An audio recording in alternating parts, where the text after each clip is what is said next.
Lotsa Cashs by Madonna. Lotsa Cashs was by far the richest man in the country. He had everything that money could buy, but no matter how much money Lotsa made, he wasn't happy. No matter how many grand castles, fast horses, or fancy carriages he bought, he was still a gloomy old sourpuss. Find out how Lotsa not only discovered the secret to happiness, but also found a friend.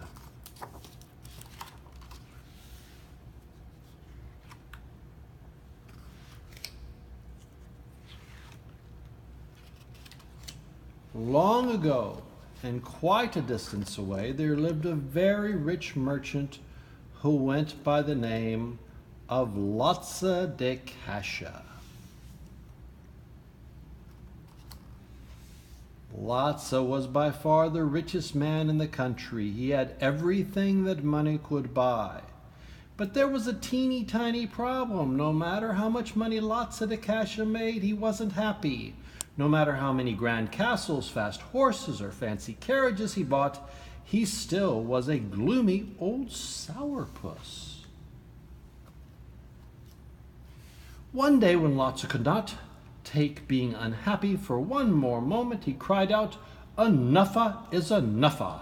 I can't take it anymore." You see, deep down inside, Lotsa was a good person. Being happy remained a complete mystery to him, and he knew he had to do something about it, so he decided to speak to the very best doctors that money could buy. Every day he set out in one of his fancy carriages, and every day he returned without an answer. It soon became obvious that none of the doctors could help him with his problem. Fact number one: just because something's expensive doesn't mean it's worth it. Now Lotsa's driver, who saw how unhappy his boss was, decided to tell him about a wise old man who lived miles and miles away in the ancient city. "I hear he has an answer for everything. Perhaps he will know how to help you, sir." To this Lotsa replied, "When I wanta your opinion, I'll buy it from you." Of course, Lotsa's driver was not offended, for he, like everyone else, had grown accustomed to Lotsa being difficult and impossible to please. Fact number two: unhappy people like it when everyone else is unhappy. In any case, Lotsa was so desperate that without apologizing for being rude, he ordered his driver to take him to see the wise old man immediately. He set off with his brightest carriage, his fastest horses, and his biggest sandwiches to see the wise old man who lived so far away. After 10 long days and 9 long nights, Lotsa Cashs arrived at the ancient city.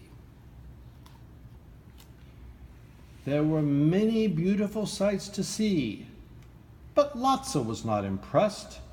He was too busy feeling sorry for himself. Since he had eaten all his sandwiches and his tummy was growling, they drove past many great buildings, but to Lotsa's disappointment, his driver never stopped at any of them, not even the cathedrals.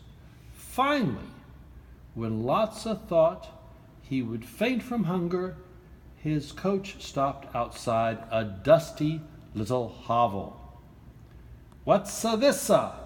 shouted Lotsa Cashs to his driver. "This is the address I was given, sir."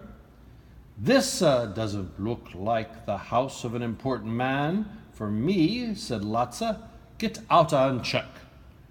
And so his driver did, and sure enough, they had found the right house. Lotsa Cashs got out of the carriage, looked around to make sure that no one would see him, and banged on the door. The door opened, and stood a little old man whose beard nearly touched the floor.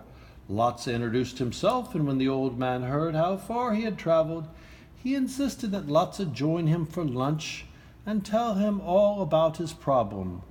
"Good, I'm starving. I could eat a horse.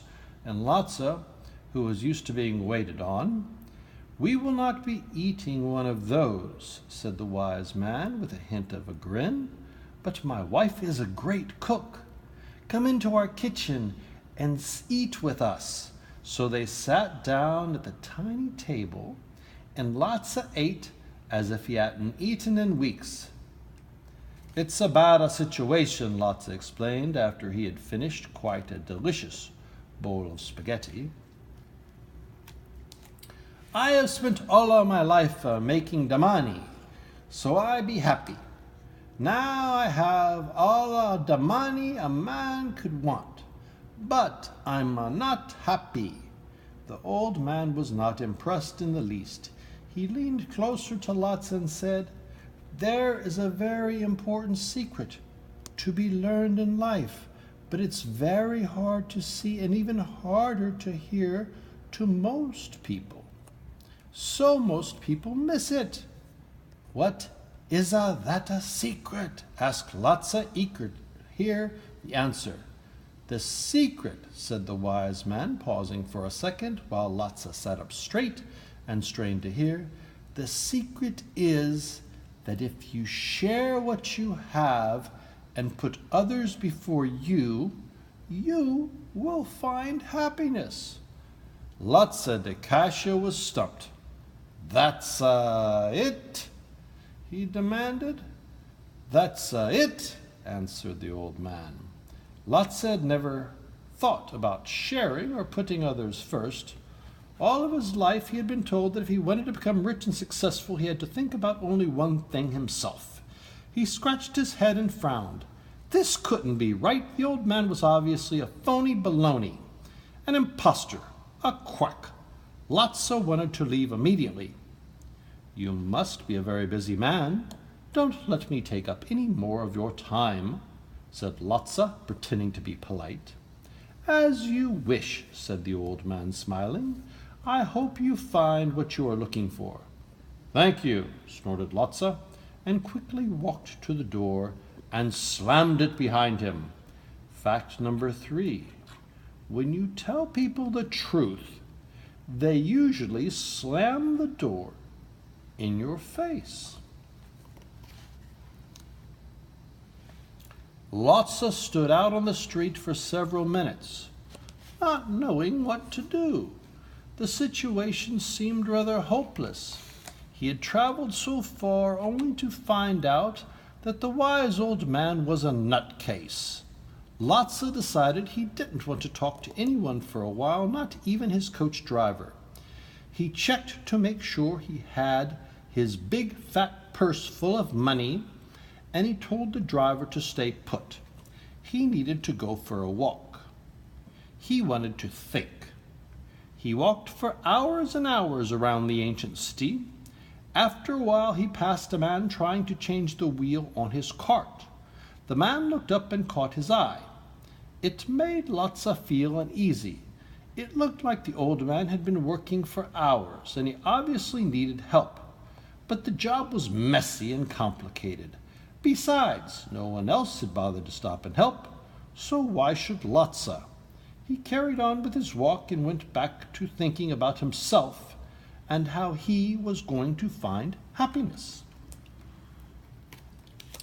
Time passed, and Lotsa realized that it was getting dark and there wasn't any people on the streets.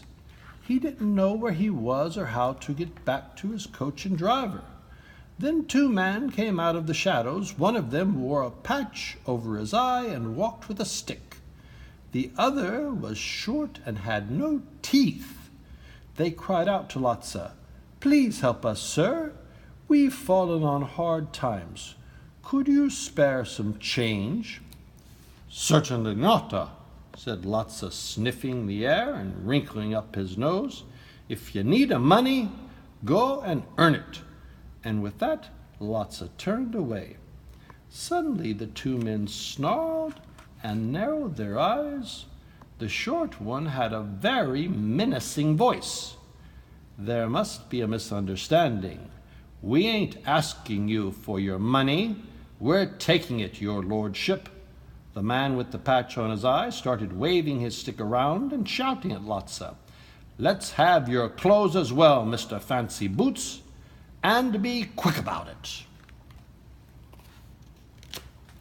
No one had ever threatened Lotsa before. For the first time in his life, he felt scared.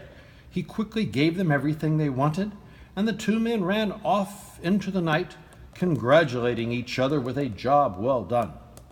Lotsa was left standing in his underpants and socks in the middle of the dark in a lonely street. He could feel the sting of tears on his face. "Now look at the mess I'm in," he muttered to himself. Fact number 4. Unhappy people always attract more unhappiness. Suddenly he heard the noise of a hearse-drawn carriage plodding down the street. "Help, help!" shouted Lotsa as he ran to stop the cart. "What are you doing standing in the middle of the street with no clothes on?" asked the rough-looking man driving his cart. "I was robbed. Thieves came and beat me. They took everything. Please help me," cried Lotsa, feeling terribly humiliated.